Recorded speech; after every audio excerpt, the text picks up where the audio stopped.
Hi, this is Cheryl Gallant, your Conservative Member of Parliament for the Conservative riding of Renfrew-Nipissing-Pembroke, and we are prepared. Justin Gerald and the jailbird Minister of Environment are quite pleased with themselves.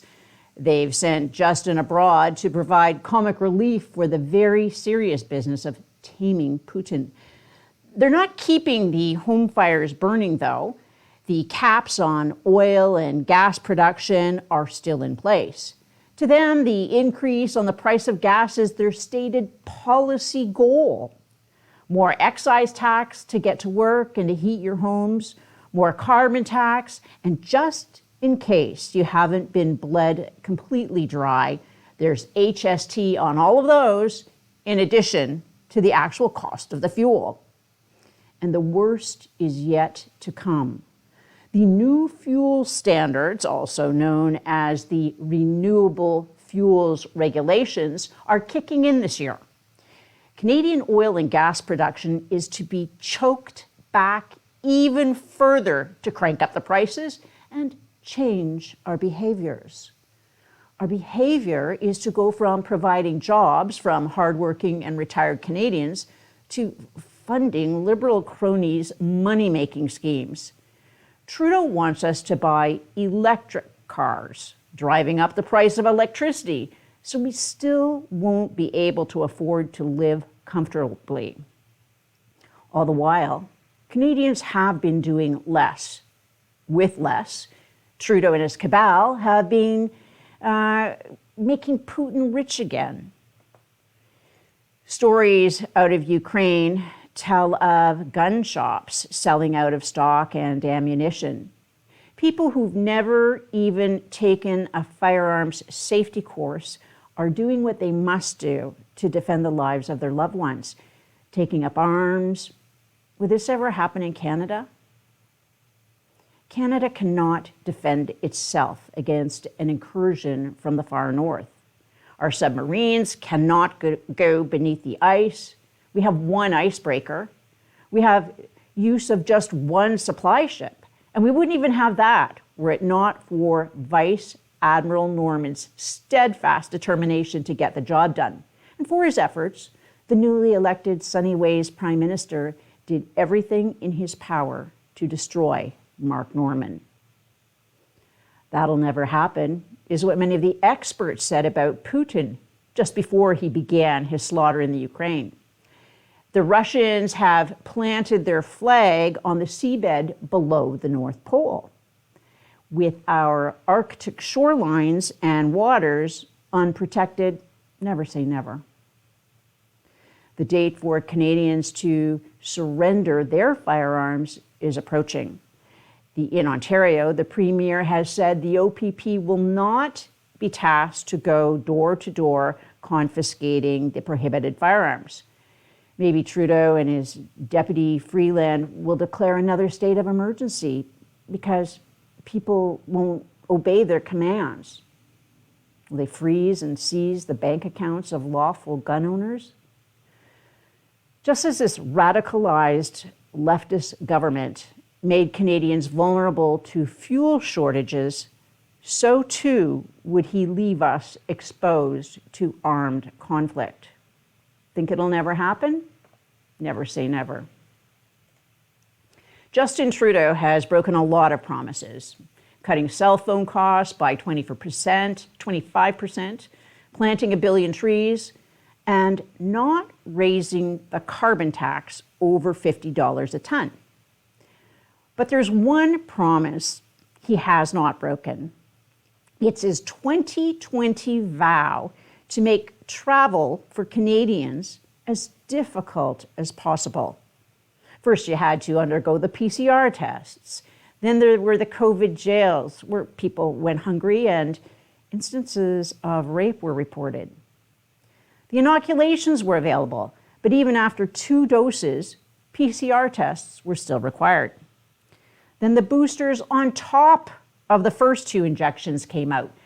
But even with all those shots, PCR tests were still required.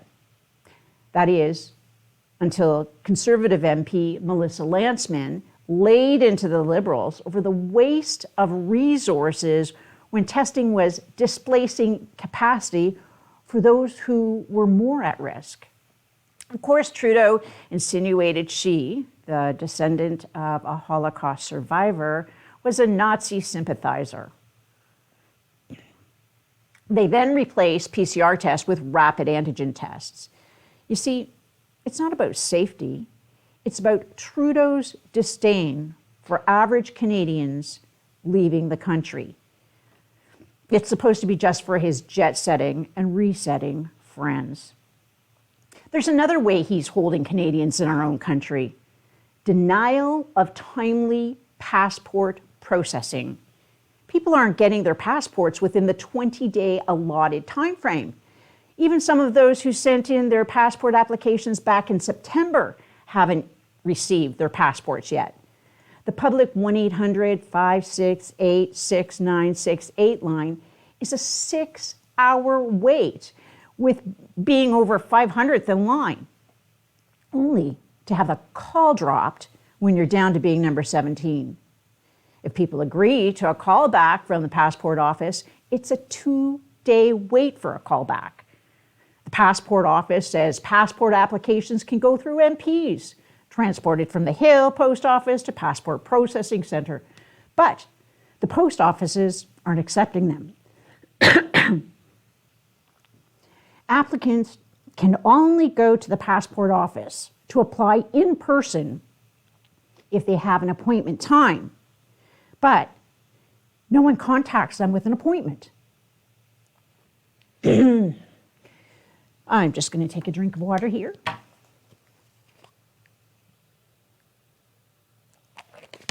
The truckers have now been beaten, horse-trampled, and gassed out of Ottawa for a few weeks.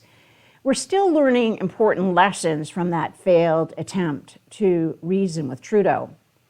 The point driven home overall is that Trudeau will have no truck or trade with people who hold views unacceptable to his sensitivities. We saw the first glimpse of these sunny ways with the attestation clause for Canada Summer Jobs applications. With the legacy and social media in tow, people who stray from the government narrative in their comments will be cancelled. If you bring your unacceptable views to the doors of Parliament, you'll be beaten, bloodied, and have your property and bank accounts seized. Protesters are dragged into court in shackles, like serial rapists and murderers.